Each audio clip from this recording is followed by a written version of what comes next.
Faith is a presupposition for living in the truth. And then you might ask yourself another question, which is, well, why bother living in the truth? Well, one answer would be so that reality doesn't rise up and smite you repeatedly, which it will if you're deceptive. So that's one answer, but here's another answer, and this is a better answer. People ask themselves all the time, what's the purpose of life? And there's a variety of answers to that. There's no purpose. We're just atoms on a dust mote at the edge of a rather reprehensible corner of the cosmos, and we exist for a moment and we're out, and that's that. Or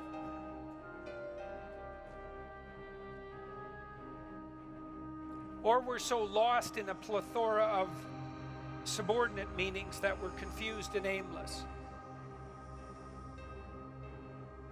Or we want to be hedonistically happy, and I would say that's really the offer that's on the table in our culture most of the time. It's like, well, I just want to be happy. And people will say that to you. It's a slogan. It's the most common slogan of our time, I would say, and it's such a preposterous slogan. It's like, what do you mean just? You just want to be happy. That's all. That's all you want. That absolute impossibility.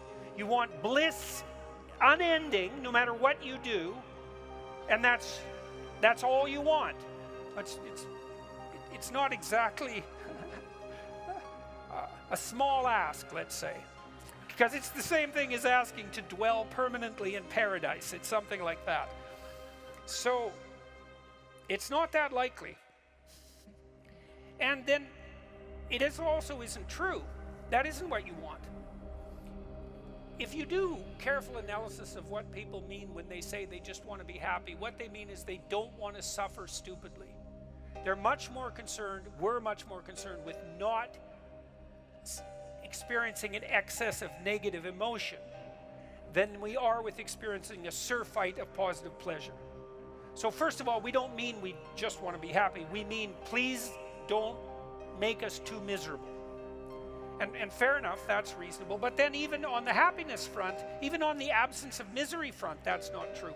One of the things Dostoevsky pointed out in Notes from Underground, which is so bloody brilliant, he was criticizing the idea of materialist utopia. He said something like, well, imagine we made our materialist utopian dreams come true, and everybody had enough to eat all the cakes they wanted and enough to drink and nothing to do, he said, but busy themselves with the continuation of the species. And we were so pleased that we emitted nothing but bubbles of bliss. He said human beings were so damn ungrateful that the first thing we do is take a stick and smash up all that comfortable prosperity just so that something unexpected and provocative could happen. And that's very smart, you know, that's hearkening in some sense back to the story of the Garden of Eden and the proclivity of human beings to eat the forbidden fruit. It's like it isn't obvious at all that we want happiness. It isn't even obvious that we want absence of misery. What's really obvious is that we want an adventure. Right? We want an adventure that's so compelling that it makes the misery of life not just justifiable, but worthwhile.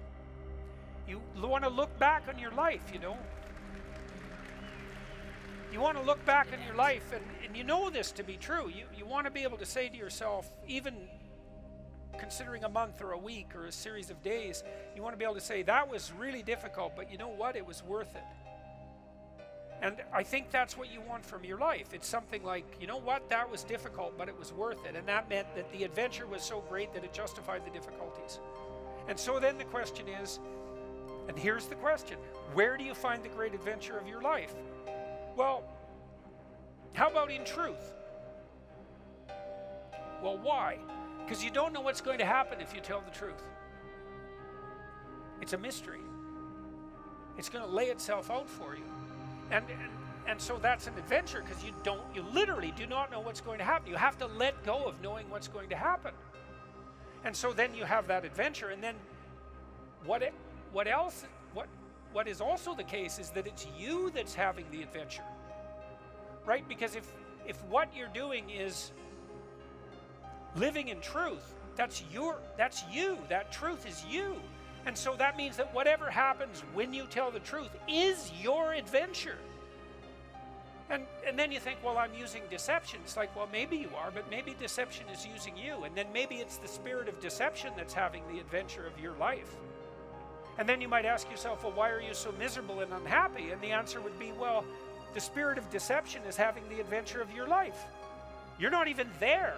Because if you're not living in truth, you're not there, obviously.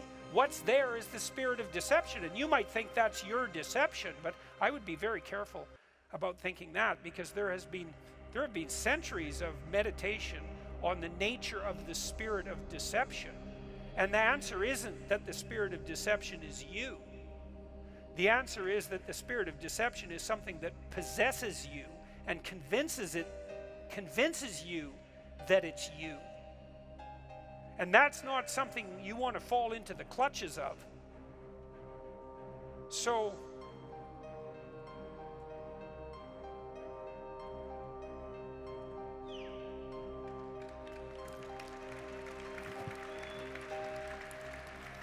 now you have to tell me the question again. I'm certain you answered it. This was about teenagers. Oh, yes. Well,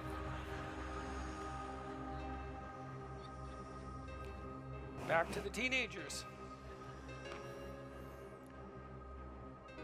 Do you not want to go to college, or are you just lying about being lazy?